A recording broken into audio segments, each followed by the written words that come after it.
Hello, welcome to tonight's Planning and Development Control Committee meeting. My name is Councillor Rebecca Harvey, Vice Chair of the committee. I'd like to remind all participants of a few housekeeping points. To keep our building COVID safe, please observe the rules and guidance on social distancing and hand washing. Masks may be removed once you are seated, but must be worn at all other times. The fire exit is back to the lift of the lobby and downstairs. There are no fire alarm tests scheduled for tonight. Toilets are also back in the lift lobby. A hearing loop is available for those who need it. Between the items, there'll be a short break to allow the participants of the previous item to leave the room and the participants for the next item to enter. I now move to item 1 on the agenda. So item 1, apologies for absence. I have apologies for absence have been received for councillors Rachel Layton and councillor Asif Siddiqui. All our councillors are here. Councillor Colin Ahern sadly is no longer with us, and as a mark of respect, I'd like to hold 1 minute silence for him.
I will now move on to item 2 of the agenda, declaration of interest. Does anyone have any declaration of interest? No, I would declare an interest in item 4, land adjacent to Lineker Court, as I've been actively involved in this item. I will be leaving the room and not participating in this item. In the absence of the chair and vice chairs, nominations and a seconder will be sought for chairman when we reach this item. If I can now move to item 3, minutes of the meeting held on the 8th of June 2021. Are the minutes of the previous meeting agreed? Agreed. Moving on to the next item, I can confirm that due to unforeseen circumstances, 1416 Peterborough Road has been withdrawn from the agenda and will not be considered tonight. As I have an interest in Lineker Court, I propose that the running order of the agenda is changed to allow me to chair the first 2 items. I propose that the order of the agenda is changed as follows. So that we take Footpath, Wood Lane, then M&S and White City, and finally Lineker Court. Is this seconded? Happy to second. Thank you. We would therefore begin with the Footpath and Wood Lane, which was originally item 6. So if Neil Iggerton, please could you introduce the report? Thank you.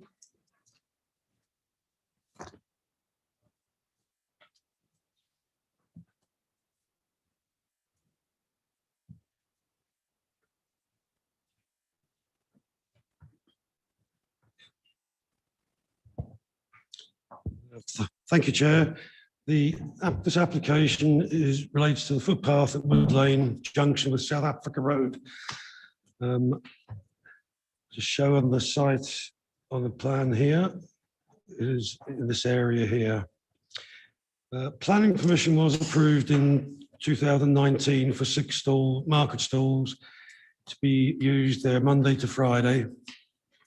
This was a temporary permission, and that has now expired. So they've now come back to put a new application in to use the site 7 days a week now instead of previously approved 5. So they'll be used Monday to Sunday.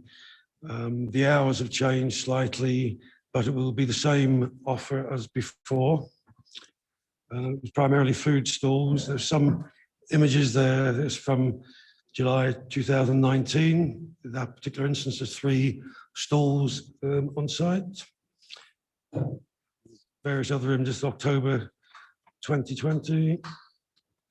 And again, October, different view. The 6 stalls will be located here on the opposite side of the road to the nearest residential properties, which are some 28 metres away.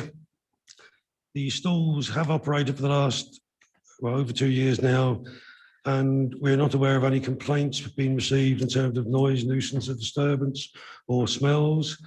There is an established servicing arrangement for the site, and I'll detail that later. So just a further view here showing the proposed stalls. The pavement is very wide at this location, and although it is quite heavily trafficked pedestrian-wise, officers are satisfied that the continued use of the stalls will not cause any harm or interference to the pedestrian traffic. The servicing arrangements at the moment, the vans park down here by the White City Close Community Centre, and then the stalls and materials are wheeled up to the site. After the stalls are set up, then the vans are removed from the community centre site and parked elsewhere in the borough in the parking zones. That arrangement's worked for the last 2 years, and we're not aware of any complaints that have been received in regards to that. So again, our highways colleagues are satisfied with the servicing arrangements. Officers are recommending that a further 2-year temporary permission is granted, given that they're changing the parameters and operating on Saturdays and Sundays now as well. So officers are recommending temporary 2-year permission for this development. Thank you. Thank you. We don't have any speakers, so I'd like to move to discussion and then vote. So has anyone got any questions? Councillor Carmel? Yes, thank you, Chair. Notwithstanding the addendum report, which is in front of us tonight, looking at the condition that condition 4 on page 81 and paragraph 6.11 on page 87 and 6.21 on page 89, that the permitted usage under this permission, as I understand it, is the stalls can start operating from 8 AM on Monday to Friday, but they're not allowed to set up or park to set up until 8 AM. And there seems to be a disconnect between the hours where they're allowed to set up and the hours where they're allowed to start trading. And I wondered if officers could give me some clarity so I understand this. Yes, I mean, these are the hours that the applicants have applied for with those details. I mean, previously the stalls did start earlier in the morning. They are starting slightly later now, an hour later on each day. But these are the hours that requested. The stalls will have a limited window between 8 and 8:30 on Monday to Friday to unload the vans and set up. And, you know, I think officers are happy enough with the condition, but I mean, if you wanted to amend that slightly, you know, we can certainly consider that. But no, if that's what they applied for, it seems very short-sighted to miss out on the commuter traffic by not starting until 8 AM on Monday to Friday. But we can only consider what they've applied for, and we can't extend that because that wouldn't constitute proper consultation with the local residents who may have objected.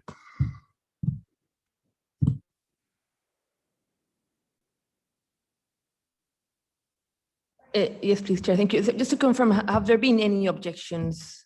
And also in terms of the hours that have just been mentioned, have there been any complaints in relation to the early start and any noise and nuisance coming from the setting up and operation of the stalls? Thank you. We haven't received any objections to the proposal with the consultations, and having spoken with our colleagues both in highways and the public protection team, we're not aware of any complaints being received about noise nuisance and disturbance or highways matters or smell nuisance, because the stalls predominantly provide food for people in the area. But no, there's been no objections, no complaints. Thank you. Thank you. Just very briefly on this one, because it is in my ward and I'm aware that it's been running for the last 2 years. The estate immediately opposite Wood Lane Estate are not shy in coming forwards should there be any issues, to say the least. I've not had anything from them. I've been up there and seen the stalls in operation, and I've also talked to the guys, is it called the Elephant, the art gallery next door, and they're actually quite pleased, excuse me, they're quite pleased to have them there because it protects that space where that horrible ostrich is. But that's perhaps burying your head in the sand.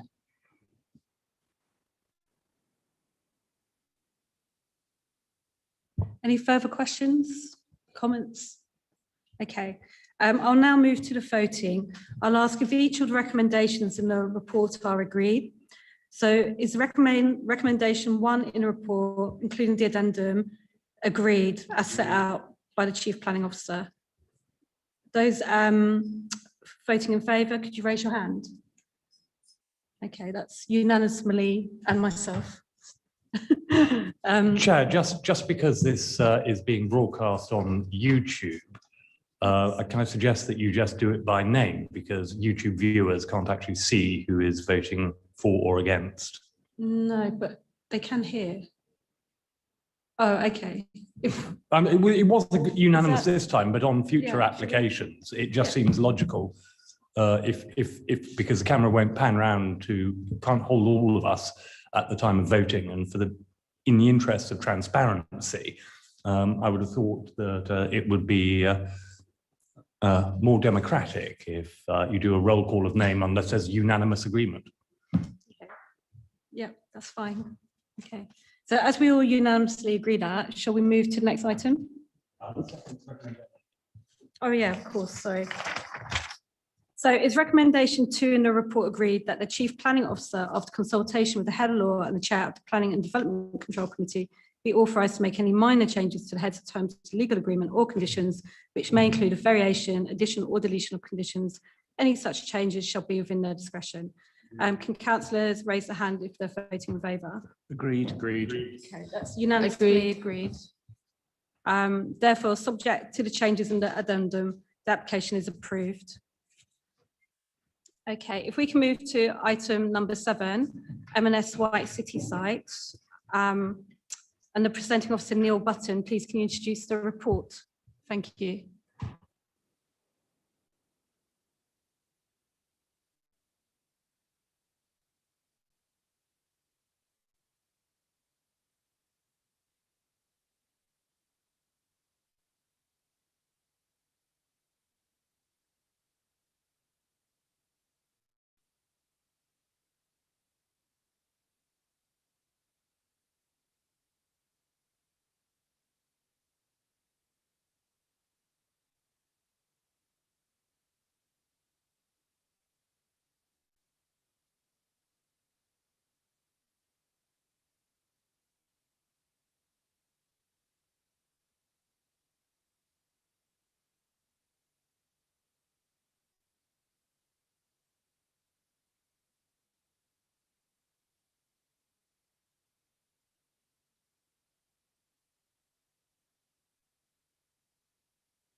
Are you ready, Neil?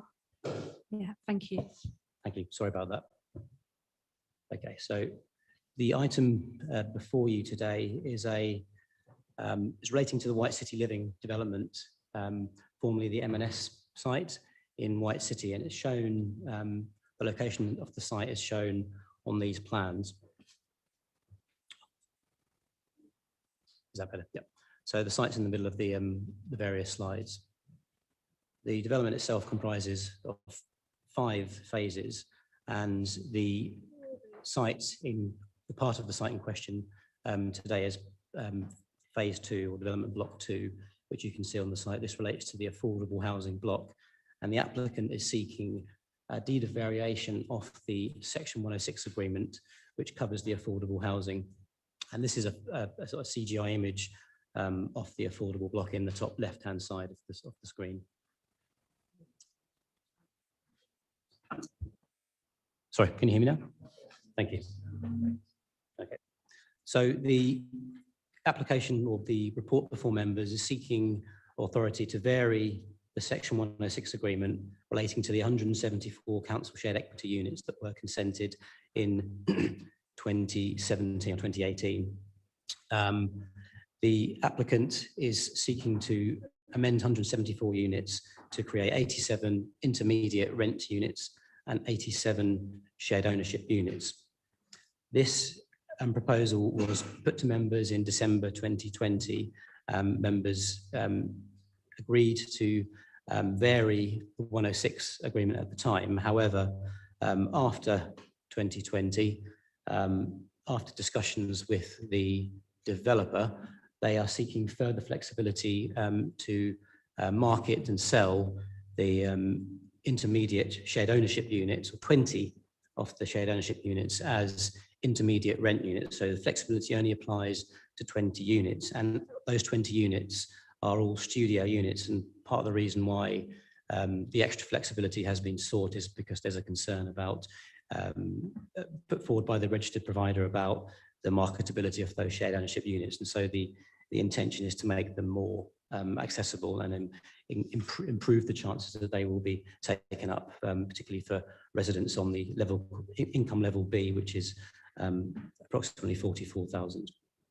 So just to clarify the full changes, the intermediate rent levels for the 87 intermediate rent properties are set out on the screen. They're also identified within the planning committee report. There are 3 income bands, and there are 33% of the dwellings at income band A, which is the lower band, 33% at the mid band, which is income range B, 33% at income range C, which is capped at 60,000 annual income per year.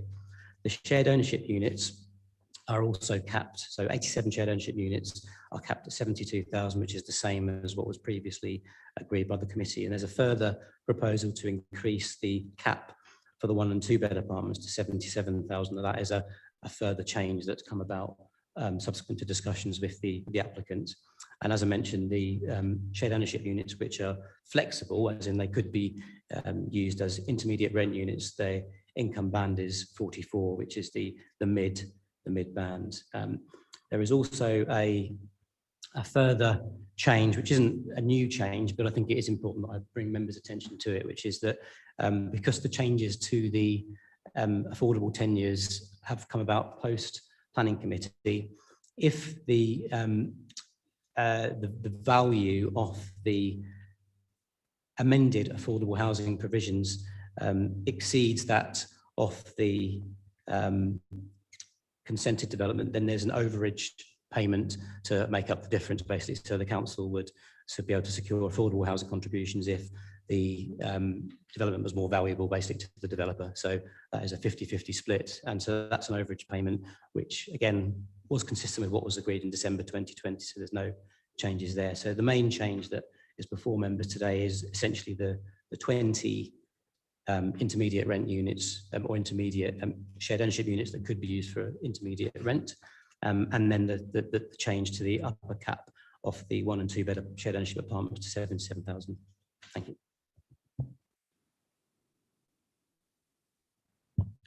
Thank you, Neil. We have no speakers on this, so I will open to discussion and then votes. Does anyone have any questions? Councillor Carmel, you may. Chair, there is nothing particularly objectionable by this application before us, but I just wanted to make the point again that I dislike applicants coming back again and again and again. And by my calculation, this is going to be the 7th deed of variation on the section 106. And my patience will be tried if we get up to 10.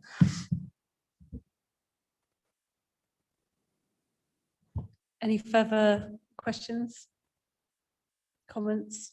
No. Okay, so I propose that we move to the vote. So is recommendation 1 in the report agreed that the Chief Planning Officer be authorised to vary the section 106 agreement attached to planning permission and then the relevant reference? I'll move to vote. Councillor Perez, how are you voting? 4. Councillor Harcourt, how are you voting? 4. Councillor Kamel, how are you voting? 4. Councillor Fawley, how are you voting? 4. And I'm also voting for. Therefore, that application is approved unanimously. If I could take recommendation 2 in the report, that the Chief Planning Officer, after consultation with the Head of Law and Chair of the Planning and Development Control Committee, be authorised to make any minor changes to the proposed terms ahead of the legal agreement, and any such changes shall be within their discretion. Councillor Perez, how are you voting? 4. Councillor Harcourt? 4. Councillor Kamel? 4. Councillor Fawley? 4. I also vote for. Therefore, subject to the changes, the application is approved. Okay. Thank you, Neil. As stated at the beginning of the meeting, I have an interest in Lineker Court and will be leaving the committee room. Before I do so, in the absence of the chair and vice chair, please may I have nominations for the chair just for this item? Can I nominate? Oh, hang on, we're not in the absence of the vice chair yet, so we can't do this. No, but you will be. Yeah, but we can't take the vote because the motion is in the absence of the vice chair. The vice chair is still present. Right, okay. Can I have some advice about that? To move them? Yeah. Okay, and then they will, okay. So I'm going to remove myself so that you can vote on the chair. Can I make a nomination for? Oh. Okay.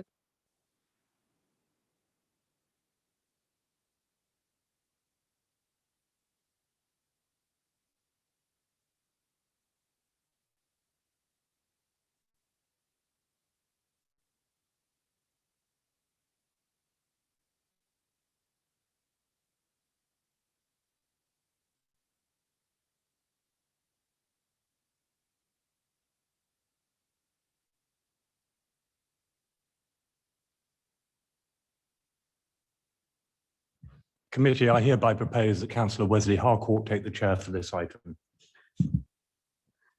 Which I'm happy to second.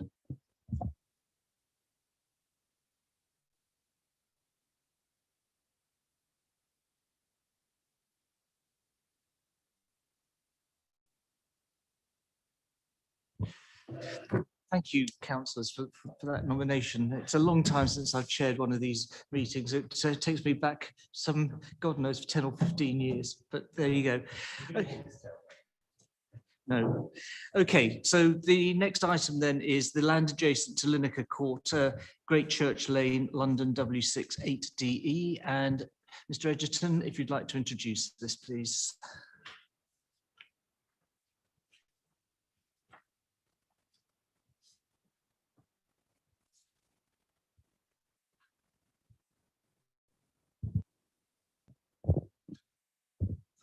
Thank you, Chair. I say this application relates to land adjacent to Lineker Court, Great Church Lane. Just show the location plan here. Lineker Court highlighted there. And the application is for the provision of a single-storey structure to be used as a community centre for the tenants and residents. Again, this is highlighted on the plan there in red. Just show some aerial views of the application site. Again, this shows Lineker Court, and the tenants hall are going to be roughly in this location. I'll just carry on through these. Some more site photographs. Excuse me. Of Lincoln Court, and this shows the existing street scene along the A4. The proposed tenants hall going to be roughly in this location here. Again, this view to the west, and again, the tenants hall would be approximately where I'm indicating with the cursor. The proposed drawings, these are the elevations. It's a fairly simple single-story structure. These show the elevations. There will be some coloured elevations follow shortly. Access is from existing ramp up from Lincoln Court, which is there, and there'll be level access into the hall. See on the floor plan here, you have the main hall and store area. There is a kitchen with multi-level surfaces, disabled toilet facilities and able toilet facilities both provided there. And then level access is provided off the existing ramp into the site. Lincoln Court itself, just the corner of the block, is bare and grey. These are some images of what is likely to be.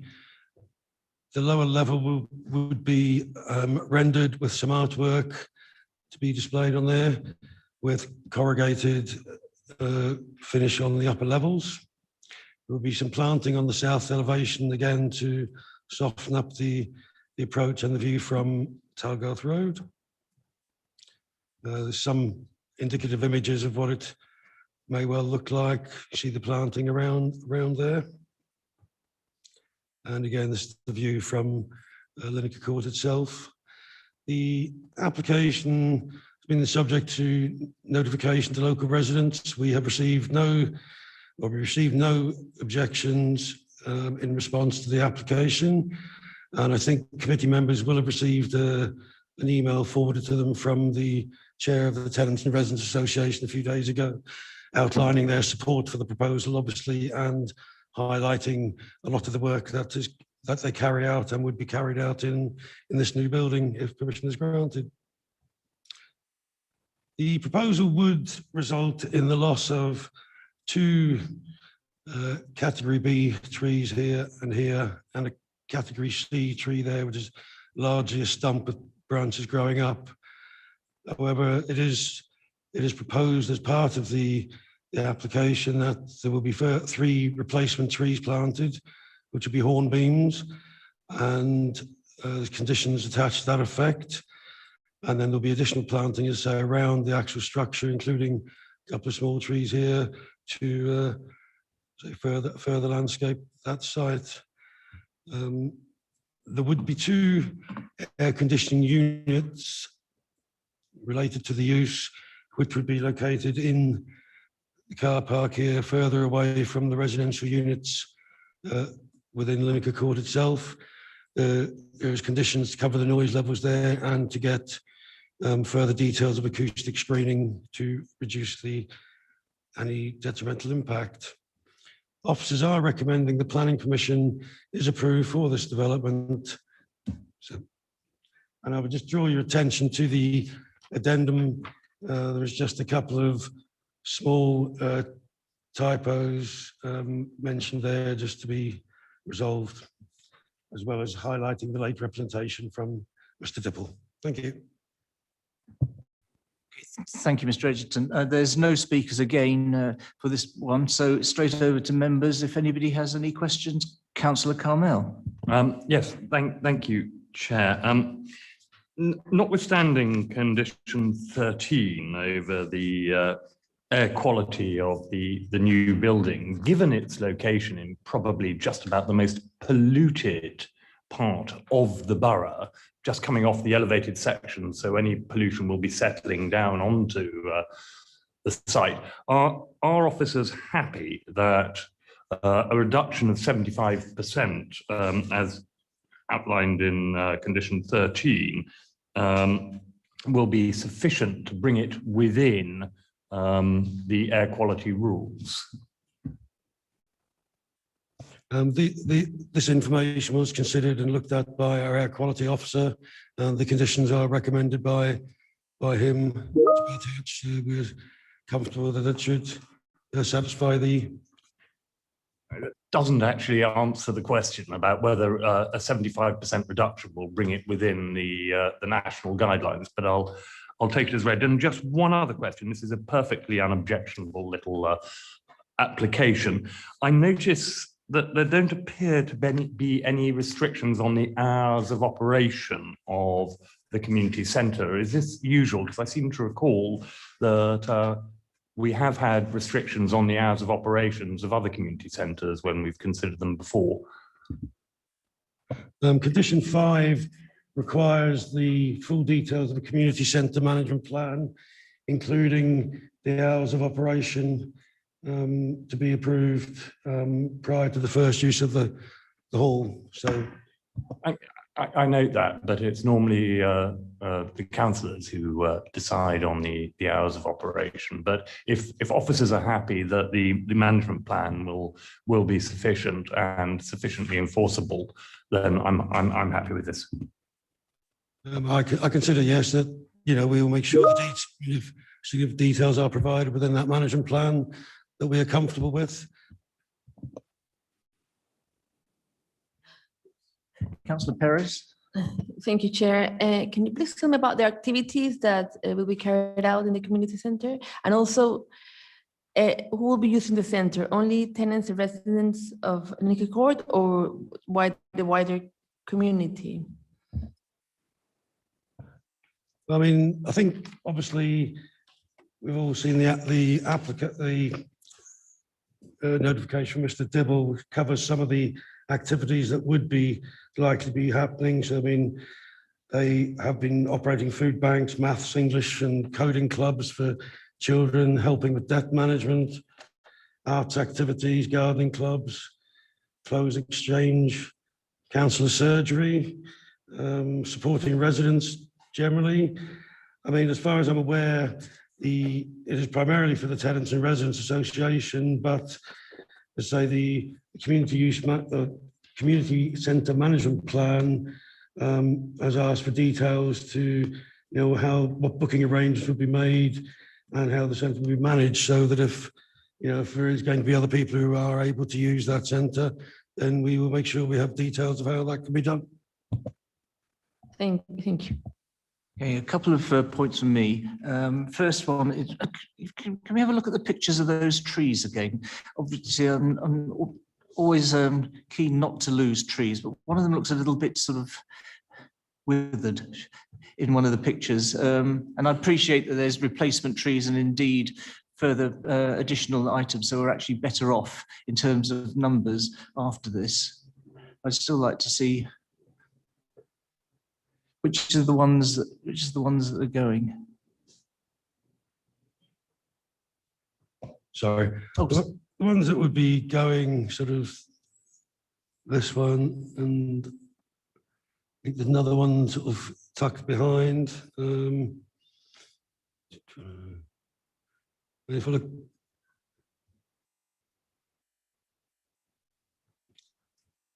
I mean, certainly this is one of the larger ones. This is, say, looking at the arboriculture report, is largely a tree stump with some quite tall branches coming out of the stump. And again, this is slightly smaller than the main one. I mean, they are the category B trees, and it is a shame that they are being lost. That's why we were so keen to ensure that we do get replacement trees, because obviously the air quality and to help screen the site and provide a bit of a baffle towards the site itself. So. In terms of the air quality, is this the bit of the road where we've put up the tall grass to catch the pollution from the vehicles? Or is that a bit further along? Doesn't extend as far as this. Yeah, I'm not quite sure that it comes as far as Lineker Court. I'm afraid I don't know the answer to Okay, I that. was just wondering because there was a bit of, we did some tall glass planting in order to trap pollution along there, but I wasn't sure whether it went quite as far as this or not. I'm getting nods that it isn't. Okay. And my other question was about flood risk and SUD schemes. There's the paragraph 4.27. And it talks about this, and we've had major problems recently. Last month, not last month, in July with heavy rain and so on. So obviously this is a key issue. It becomes much more pertinent now. Can you just tell me, because it's not quite clear what is being planned there? Yeah, I mean there was a flood risk assessment submitted with the application.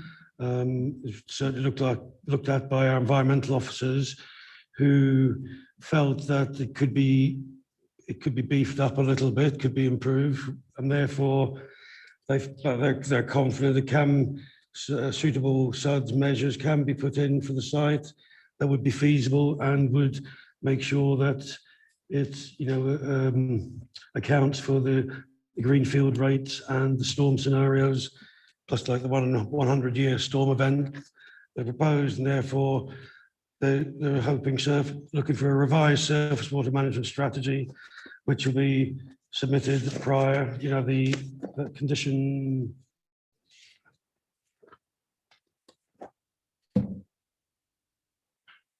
Condition 16 that requires this to be submitted prior to commencement of the works.